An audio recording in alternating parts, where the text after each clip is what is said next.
Dom Pedro II, que ficou 49 anos no poder. Como ele conseguiu essa façanha entre 1840 e 1889, o segundo Império Brasileiro, ou o segundo reinado, como queiram. Tá aqui o nosso Dom Pedro, que adorava uma barba longa, né? E a bandeira imperial, com as mesmas cores da atual bandeira, só muda ali o brasão, que é retirado, e entra o Ordem e Progresso com a constelação em azul ao fundo. Gente, tudo começou com o golpe da maioridade. Veja aqui o jovenzinho Dom Pedro II, então com apenas 14 aninhos. Golpe esse que foi articulado pelo Partido Liberal, pois não gostava do então Partido Conservador que estava ali no poder. Eram os dois partidos ao longo aí desse segundo reinado, que era na prática iguais, né? Donos de escravos, grandes latifundiários, a elite brasileira, só se diferenciava mesmo no nome, ok? Gente, vamos lá, vamos falar da política interna brasileira, como se organizou, como as últimas revoltas acabaram. Gente, as últimas revoltas no período foram essas duas aqui. Em São Paulo e Minas tivemos as revoltas liberais, em 1842, e em 1848 a revolta em Pernambuco, conhecida como Revolta Praieira. E essa fortemente influenciada pelas ideias que vinham da Europa. 1848, faça essa ligação, é o mesmo ano da Primavera dos Povos, lá na Europa, onde as ideologias socialistas foram colocadas em pauta pela primeira vez. Também é o ano do lançamento do Manifesto Comunista do Karl Marx e Friedrich Engels, certo? Então essa foi a última revolta do período. Após 1848... o Brasil passa por uma estabilidade política, é a chamada Pax Imperial. E como é que Dom Pedro II organizou essa política interna brasileira? E aí ele também teve, o país também teve o início de um desenvolvimento econômico devido à produção cafeeira.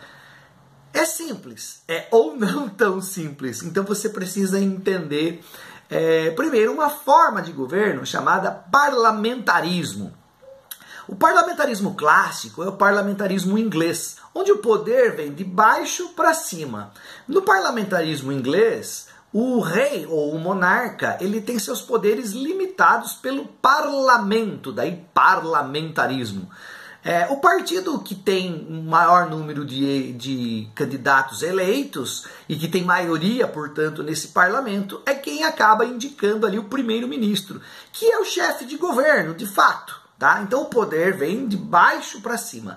O rei não pode interferir no ministério, não pode interferir no governo do primeiro-ministro. Mas no Brasil, o Dom Pedro II criou algo chamado parlamentarismo às avessas, ou ao contrário, porque o poder vem de cima para baixo, onde ele interferia na formação do gabinete ministerial o tempo todo, tá?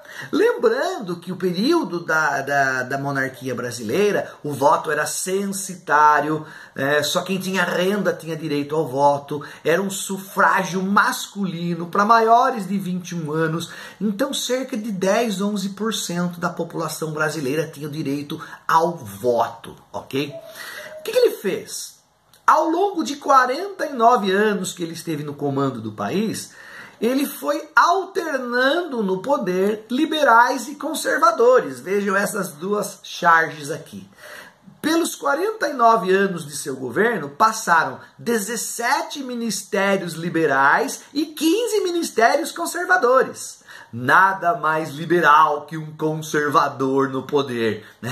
Essa frase, agora me fugiu a memória, não lembro de qual historiador que ficou registrado aí no seu livro. Tá?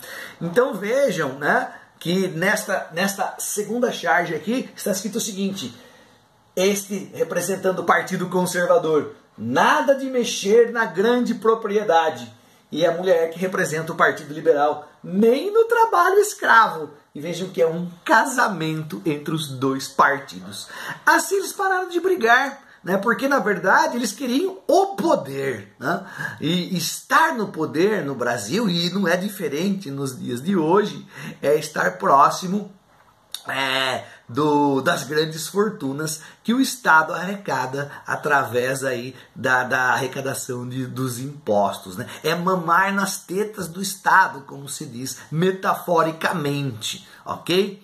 São os privilégios dos políticos brasileiros que vêm de longa data. Então, liberais e conservadores vão se alternando no poder. O Partido Republicano, ele só é fundado em 1870, mas aí já é um outro momento de decadência do Império Brasileiro, e numa outra aula eu conto esses detalhes para vocês. Muito bem, internamente traz-se a estabilidade política e economicamente o Brasil se torna o maior produtor de café mundial. É o chamado ouro verde. Sim, o café é verde, tá? E aí vejam neste mapa a rota do café. Um pouquinho de história aqui, né? O café, segundo especialistas, ele é nativo lá da África e da Arábia, aquela região da África Oriental e do Oriente Médio. E ele foi trazido para cá. Primeiro tentou-se plantar o café lá no norte, não deu certo. Depois veio aqui para o sudeste, se plantou no Rio de Janeiro, ali deu certo.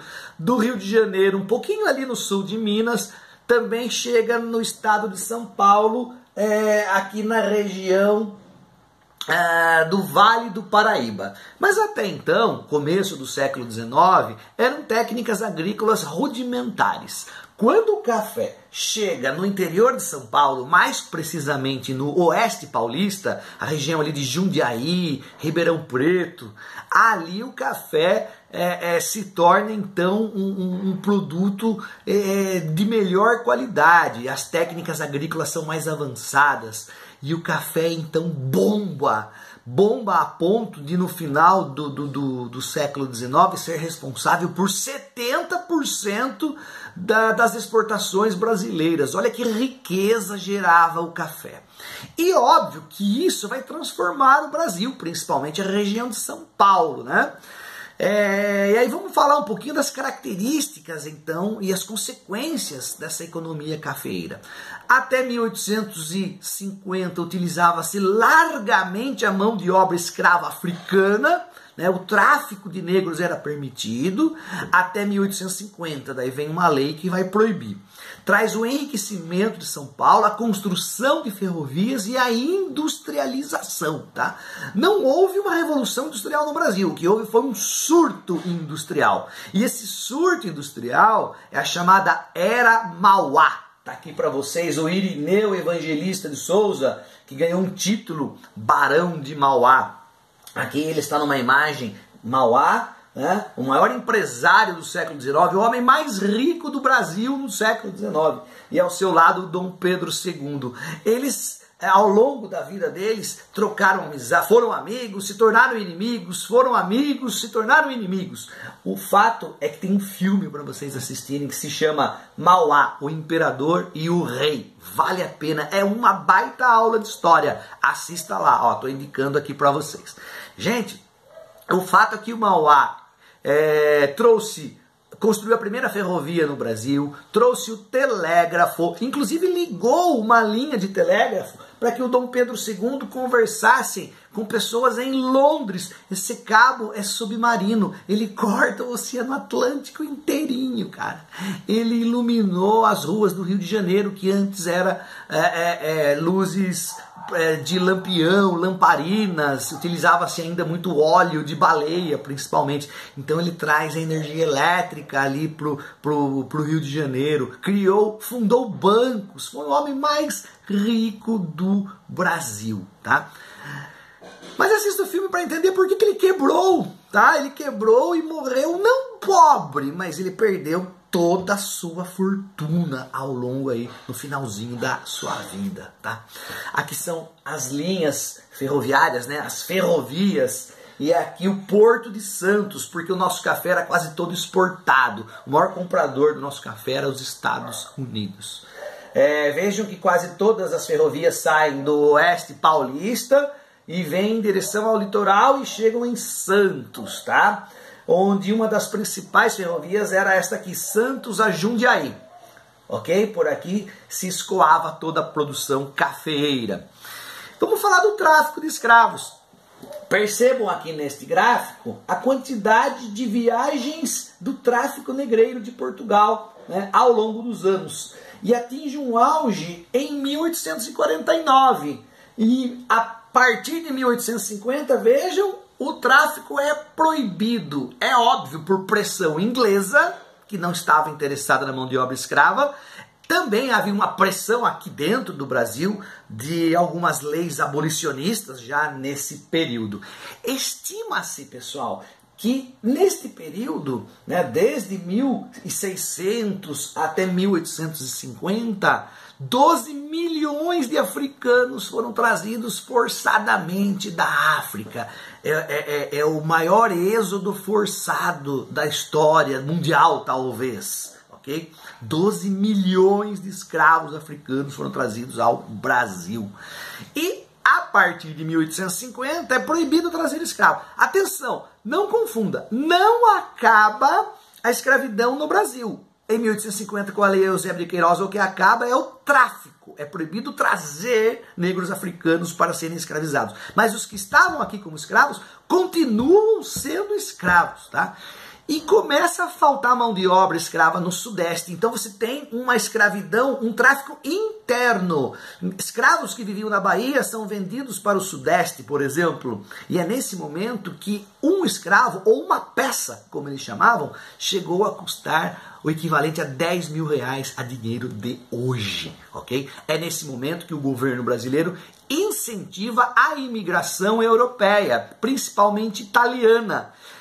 Porque a Itália estava passando por um momento crítico lá. Era um processo de guerras de unificação. Então muitos italianos, para fugir da guerra, vieram ao Brasil. Os italianos, eles eram muito experientes já na lavoura, principalmente no sul da Itália, que é agrícola até hoje. E muitos italianos vieram para o Brasil trabalhar aqui na lavoura cafeeira. Então você tem um misto. As lavouras cafeeiras vão ter uma parte de trabalhadores escravos ainda e uma outra parte de trabalhadores imigrantes italianos.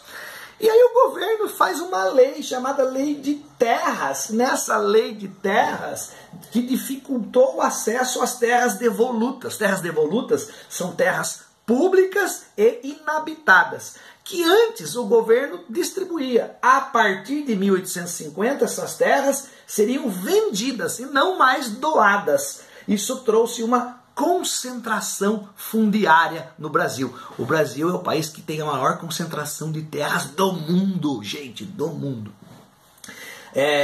Porque a partir dessa lei você tem que comprar e registrar em cartório. Como é que as pessoas mais pobres vão comprar? Como é que esses imigrantes que chegaram vão comprar? Né? Então concentrou terra na mão dos poderosos, certo?